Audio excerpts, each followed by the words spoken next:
The meeting of the Grosseal Township Zoning Board of Appeals for June 28th, 2022 is called to order. Could we all please stand and say the Pledge of Allegiance? I pledge allegiance to the flag of the United States of America and to the republic for which it stands, one nation, under God, indivisible, with liberty and justice for all.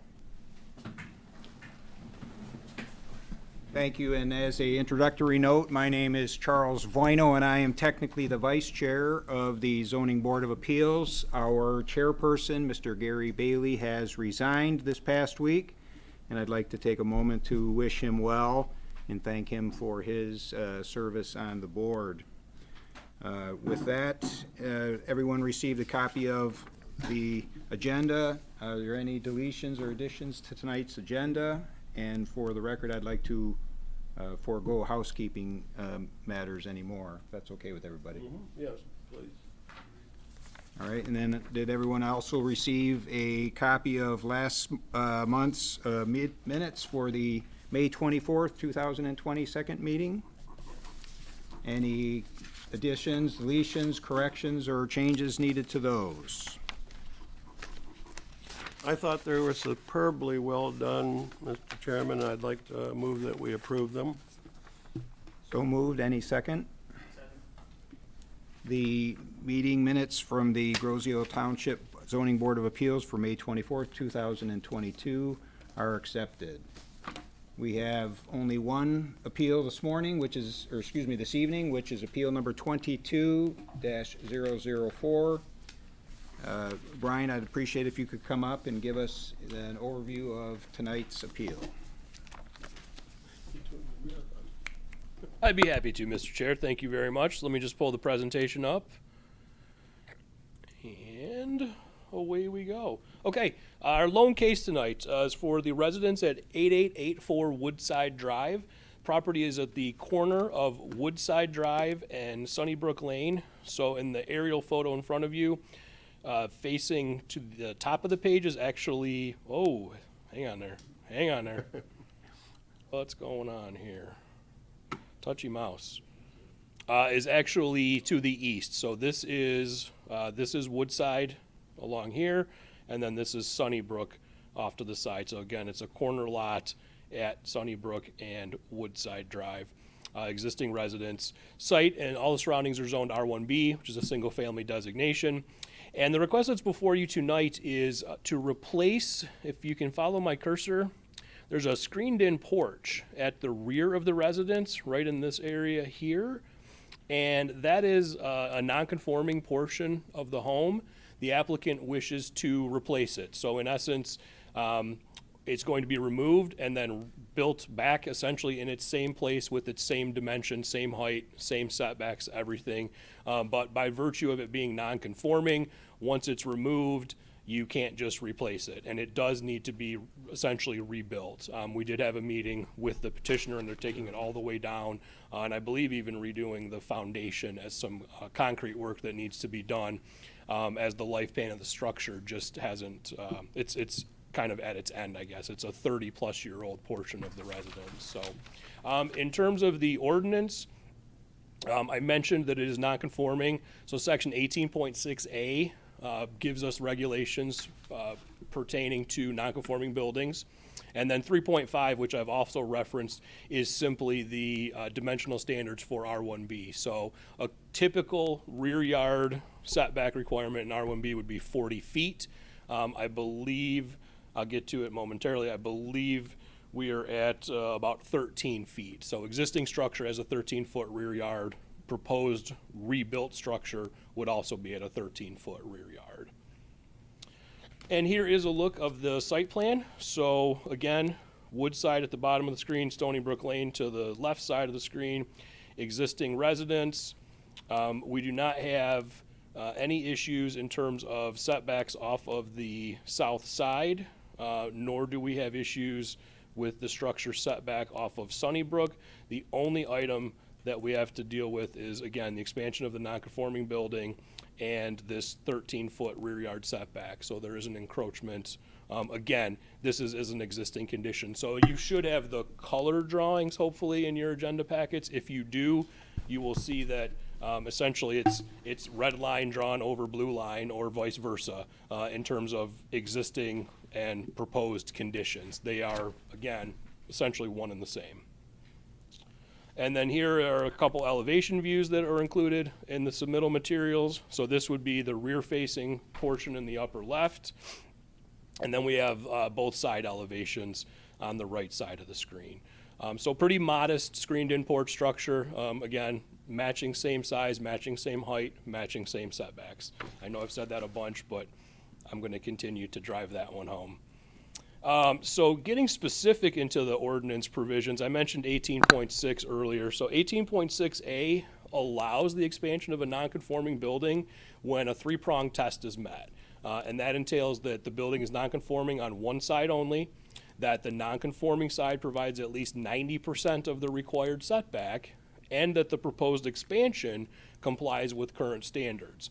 In this particular case, obviously at 13 feet out of a 40-foot requirement, we failed the 90% test right away, and by rebuilding it in its same place, we're not meeting the 40-foot setback. So the second two bullet points are not met, therefore the petitioner needed to come before ZBA. So that's really why we're here. So when you whittle all this down, it entails two variances that are for the board's consideration. So one is to permit the expansion of a nonconforming building that does not fully comply with 18.6A.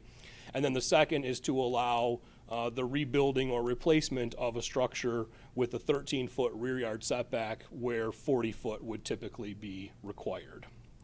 And in my typical presentation, right side of the screen, these are your 14 standards, section 23.5B. So if you are so inclined to take action on this tonight, these are the standards that we would use, and I would encourage you to cite either compliance with or without 23.5B in your motion, depending upon what direction you feel the case should go. And that being said, I've got a pretty short summary tonight.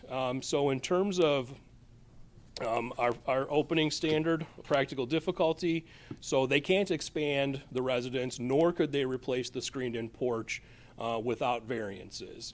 In this case, it will not prevent or preclude continued use of the property or the structure. However, you do have the ability to view that as unnecessarily burdensome upon the applicant. That's part of the practical difficulty test. So that's my first point. In terms of substantial justice and the number of variances, the two that are sought and the extent that's being sought with the rear yard setback variance are essentially the minimum necessary to grant relief. They're not asking for additional variances. They're not asking to encroach even more than what's already there. They're simply looking to replace what's been in existence for, by our estimation, looking at township property files, I believe it's about 30 years that structure has been in place. So with respect to the unusual circumstances, both the property and the residence are non-conforming. So the property is deficient in lot area for the R1B district.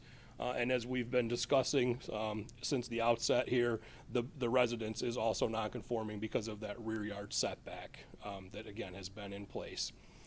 In terms of alternatives, there really, in order to replace this, there aren't any more compliant alternatives.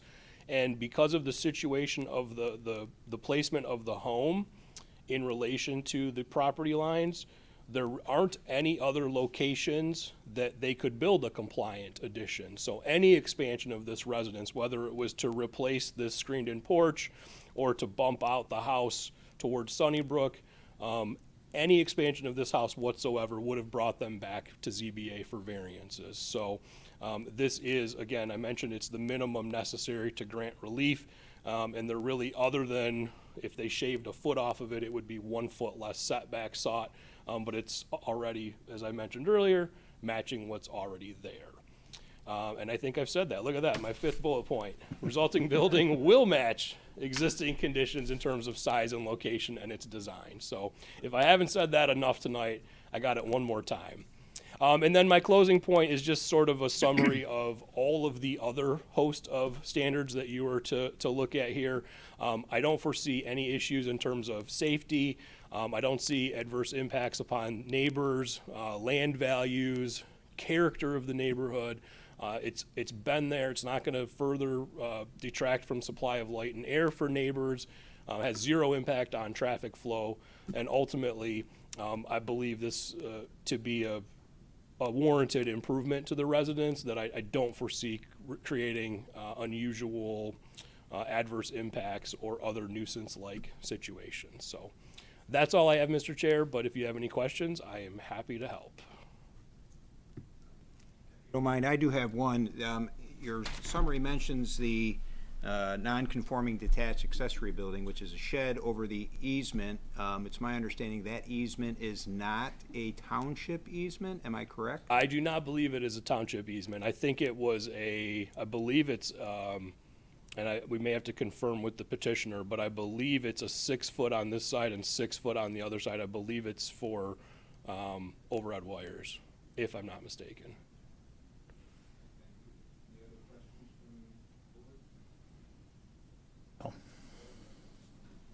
Brian, and I'd like to invite the petitioner to come up and speak. The way it works is we ask you to come up, identify yourself, name and address, and go over why you believe the Okay. I'm Karen Ball. Good evening. Thank you for your time. My husband Michael couldn't be here, and he really wanted to be here.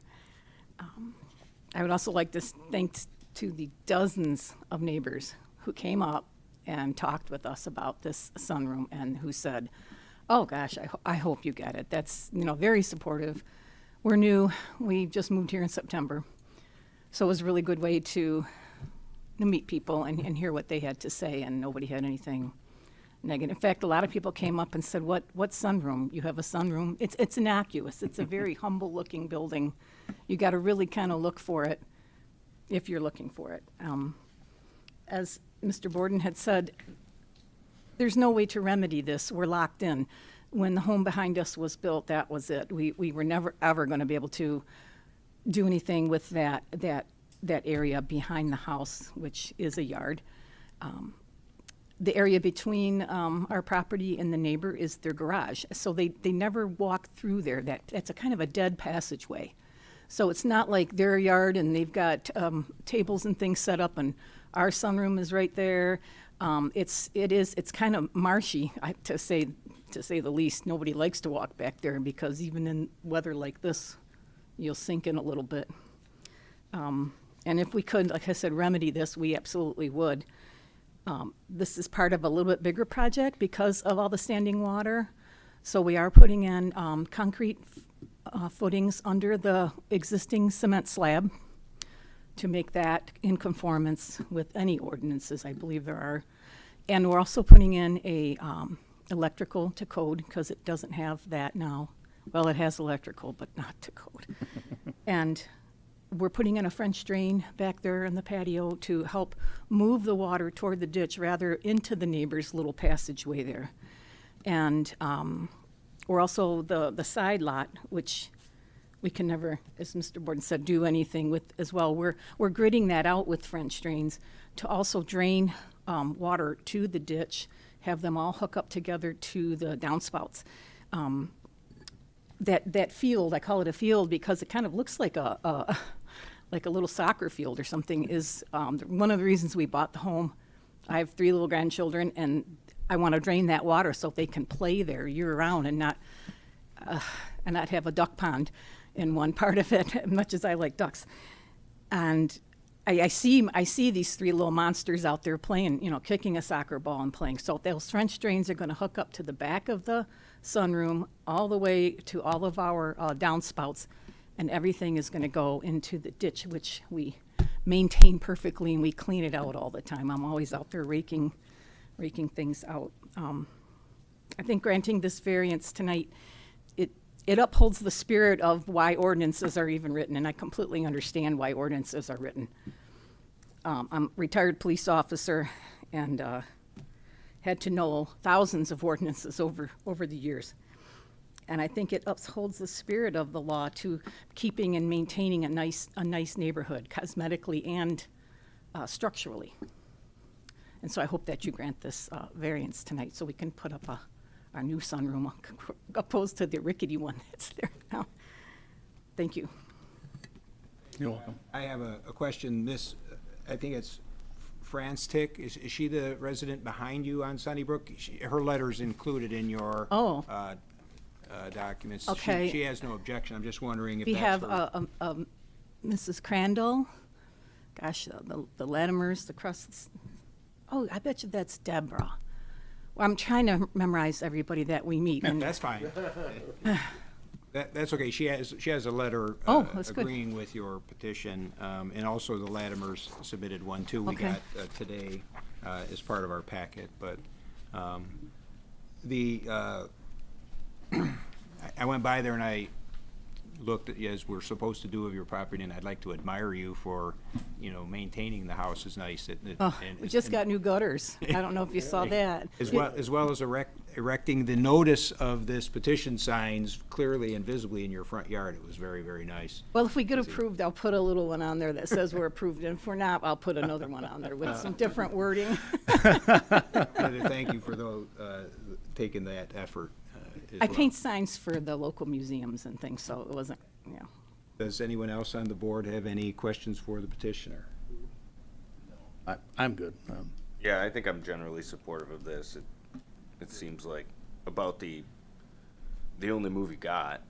So Yeah, I mean, it's, I don't think you could actually even make that residence conforming.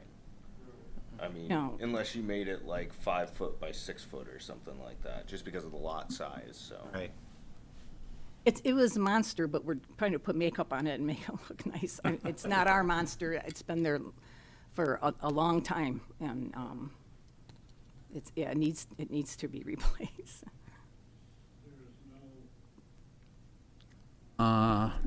Impact on any of the neighbors there? Neighbors are all fine with what we're doing? Yes, all of the neighbors in the immediate area came over right away. Well, a lot of them already knew that because we had been doing a lot of improvements. Sure. So they were like, now what are you up to? Being friendly. And we just had new gutters put in. And I was shocked. They come on a roller, new gutters. So you get one long, you have a ranch home. Yeah, and they did that just the other day. It's amazing. Well, this is what I'm saying about this sunroom is it's not state of the art, and I don't know what it's made of, but I know nowadays everything's more modern materials, more durable, more nicer to look at, easier to maintain. They don't, gosh, they put materials together that won't get moldy. They won't get, mildew. They won't change color. They won't fade. So that's what we're hoping for because we want to invest because my grandkids are under 2 years old, so we're going to be here for a while. No other questions? Thank you, Ms. Ball. I appreciate your presentation and request. Thank you. Anybody on the board want to discuss the matter further at all? I call for a motion on appeal number 22-004, and as Brian indicated, if we would use the sections of 23.5B in your recommendation, that would be appreciated, or motion, I should say. I can make a motion, Mr. Chairman. So I move that this variance be granted, given the substantial justice will provide, character of the neighborhood preserved, has no impact on noise, light, and air, a positive impact on land values, and has been shown to not be a nuisance to neighbors.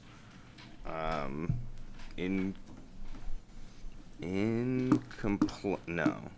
How am I gonna get 23.5 in there, Brian, after I already said all that great stuff? And generally demonstrates compliance with the standards of section 23.5B. And generally demonstrates compliance with the sections of 23.5. I'm glad I thought of that. Perfect. Nice job. Well said, and I support this for James Yeager. All in favor of the motion to approve Aye. Any nays? The motion has passed to approve appeal number 22-004. Thank you again, Ms. Ball. We didn't have any public here to take public comment from, so I skipped over that just for the record, so we know. With that, a very short meeting, we need a motion to adjourn. Motion to adjourn. Second? All in favor? Aye. Motion to adjourn is passed. All set.